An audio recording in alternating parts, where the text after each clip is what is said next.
Mission चढ़ती कला। और मैं भारत के हर नागरिक को, उद्योगपति को, चैरिटेबल ट्रस्टों को, कलाकारों को, पूरी दुनिया में बसते पंजाबियों को, बहन भाइयों को दिल से अपील करता हूँ, आओ पंजाब को दोबारा अपने पाँव पे खड़े करने का टाइम आ गया है। पुनर्वास में और रिस्ट्रक्चर में पंजाब का साथ दीजिए। मैं वचन देता हूँ, जो भी आप मेहनत की कमाई से 1 रुपया भी अगर निकालोगे तो 1.25 रुपया बना के हम पारदर्शिता और ईमानदारी से इस्तेमाल करेंगे। और जानकारी चाहिए तो rangla.punjab.gov.in ये वेबसाइट पे जा सकते हैं, सब कुछ डिटेल मिल जाएगा। आओ मिलकर हाथ से हाथ जोड़ के एक ऐसा पुण्य उसमें योगदान डालें और बता दें दुनिया को कि पंजाब किसी भी संकट के सामने हारता नहीं है। नमस्कार, मैं हूं आपके साथ नम्रता चौधरी।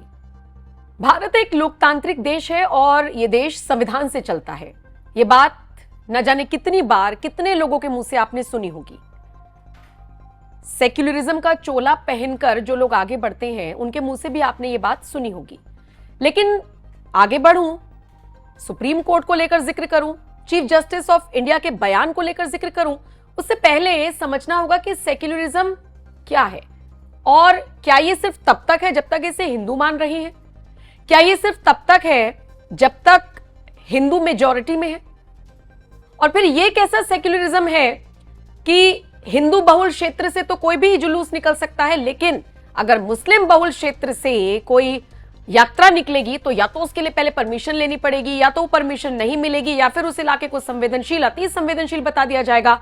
और अगर वहां पर कुछ होता है तो इसकी जिम्मेदारी कई हद तक हिंदू पक्ष को ही दे दी जाएगी कि आप ही वहां से क्यों निकले। कोई हिंदू मस्जिद के सामने से निकलेगा, पीर के सामने से निकलेगा, गुरुद्वारे के सामने से निकलेगा तो ऐसे कर लेगा, लेकिन या फिर चर्च के सामने से निकलेगा। लेकिन अगर कोई मुसलमान मंदिर के सामने से निकल जाएगा तो वो ऐसे नहीं करने का। ये कौन सा सेक्युलरिज्म है? ये सवाल बार बार उठते हैं। लेकिन आज उधर ना जाकर थोड़ा फोकस करेंगे सुप्रीम कोर्ट पर, चीफ जस्टिस ऑफ इंडिया पर। Chief justice of India B R. Gavai ने हाल फिलहाल एक टिप्पणी की थी और उस टिप्पणी के बाद से ही लगातार वो आलोचना का शिकार हो रही हैं। हुआ ये कि खजुराहो में जो मूर्तियां हैं उनमें से भगवान विष्णु की एक मूर्ति खंडित होने को लेकर और उसे ठीक कराने को लेकर एक शख्स ने याचिका दाखिल की थी। शख्स का कहना था कि हमारे पूजनीय हैं, हमें पूजा करनी होती है, हम उन्हें बहुत मानते हैं और ऐसे में खंडित मूर्ति वहां पर रखी हुई है, वो ठीक नहीं लगता है, आप उसे ठीक करा दीजिए। सुप्रीम कोर्ट में मामला चला।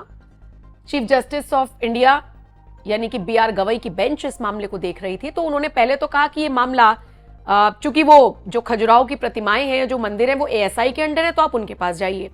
यहां तक तो ठीक था, रिटर्न जो फैसला दिया वहां तक भी ठीक था।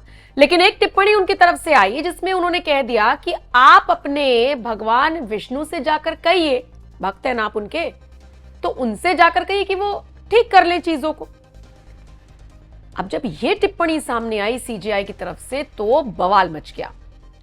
सेक्युलर तो खुश थे, जो मुसलमान पक्ष है वो भी खुश हुआ, उसको लगा हाँ ऐसे ही टिप्पणी होनी चाहिए, बिल्कुल भगवान और ये सब बातें नहीं होनी चाहिए। लेकिन हिंदू पक्ष नाराज हो गया। उनकी आस्था पर ये सीधी चोट नहीं थी तो और क्या था। मैंने बहुत सारे लोगों का इंटरव्यू किया इस पूरे मुद्दे को लेकर।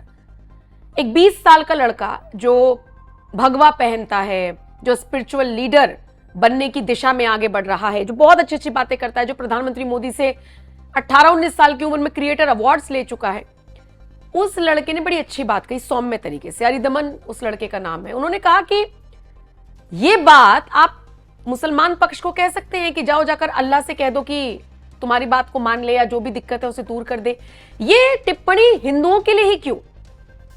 सुन लीजिए अरिदमन ने क्या कुछ कहा था। इसी चीफ जस्टिस ने यह बात किसी और संप्रदाय या धर्म के लोगों से कही हो कि आप जाइए और जा करके अल्लाह से न्याय मांग लीजिए, और अगर ऐसा होता भी तो उसके परिणाम क्या होते हैं हम ये जानते हैं। और अगर यह बात कही भी जाती है कि भगवान विष्णु से न्याय मांगो, तो भगवान विष्णु से न्याय मांगने के लिए तो फिर हमें अपने धर्मशास्त्र खोलने पड़ेंगे।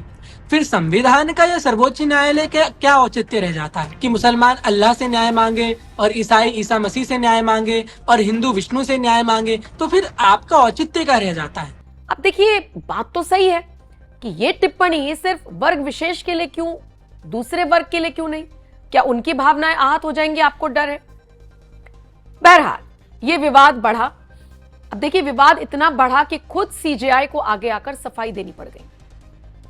उन्होंने सोशल मीडिया पर हो रही आलोचना पर कहा है कि वो तो हर धर्म का सम्मान करते हैं और इस तरीके से जो बवाल काटा जा रहा है ये नहीं होना चाहिए। केंद्र सरकार के वकील सॉलिसिटर जनरल तुषार मेहता ने भी सीजेआई का समर्थन कर दिया। कहते कि 10 साल से उनको जानते हैं और देखिए, इस तरीके की प्रतिक्रियाएं नहीं आनी चाहिए। तो अब मामला शांत होता हुआ दिख रहा है। सभी धर्मों का सम्मान करता हूं, कह दिया सीजेआई ने, लेकिन टिप्पणी जो पर्टिकुलर एक धर्म को लेकर आई है उसको लेकर लोग खासे नाराज हैं, अभी भी टिप्पणी से खुश नहीं है। अब आइए मैं आपको कुछ उनके और ऐसे विवादित बयान या टिप्पणियां बता देती हूं जिनको लेकर पहले भी विवाद हुआ है। जैसे ये भगवान विष्णु के अगर आप कट्टर भक्त हैं तो जाइए उनसे ही प्रार्थना कीजिए। 16 सितंबर 2025 को उनका ये बयान आया। तो विवाद का कारण क्या बना, या उन्होंने कहा कि भाई मेरे बयान को सोशल मीडिया पर तोड़ मरोड़ पेश किया गया, मैं सभी धर्मों का सम्मान करता हूं। और उसके बाद अब बहुत सारे लोग थोड़ा सा मामला शांत करते हुए दिख रहे हैं। 24 अगस्त 2025 को भी उनका एक बयान आया था जिसमें उन्होंने कहा था, मैंने अपने ही समुदाय की आलोचना को झेला है, लेकिन आरक्षण का लाभ केवल जरूरतमंदों को मिलना चाहिए। हुआ यह कि एससी एसटी आरक्षण में क्रीमी लेयर और उपवर्गीकरण पर सुप्रीम कोर्ट के फैसले पर उनकी यह टिप्पणी थी।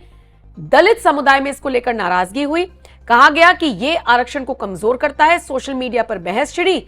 गवई ने कहा, आलोचना स्वागत योग्य है लेकिन फैसला संविधान के अनुरूप। मैंने देखा कि आरक्षण का लाभ संपन्न वर्ग तक सीमित ना हो।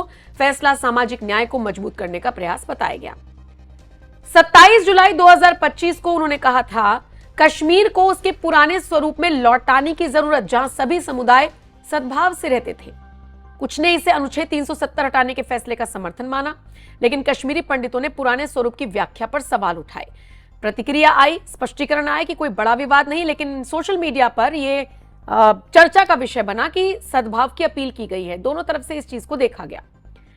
तो चाहे अगस्त 2025 एससी एसटी वाला फैसला हो, रामचरितमानस विवाद पर जो रोक उन्होंने जनवरी 2024 में जो गवई की बेंच ने सुनवाई की थी, आपको याद होगा स्वामी प्रसाद मौर्य के बयान पर एफआईआर को रोका गया था। कहा गया था विचार की स्वतंत्रता है। इस पर भी हिंदू संगठनों ने आपत्ति जताई थी, लेकिन फैसला अभिव्यक्ति की स्वतंत्रता पर आधारित दे दिया गया था। पूछा भी गया था कि अन्य धर्मों के खिलाफ सख्ती हो जाती है अगर कोई बोल दे, लेकिन हिंदुओं पे कोई कुछ भी बोल के निकल जाए।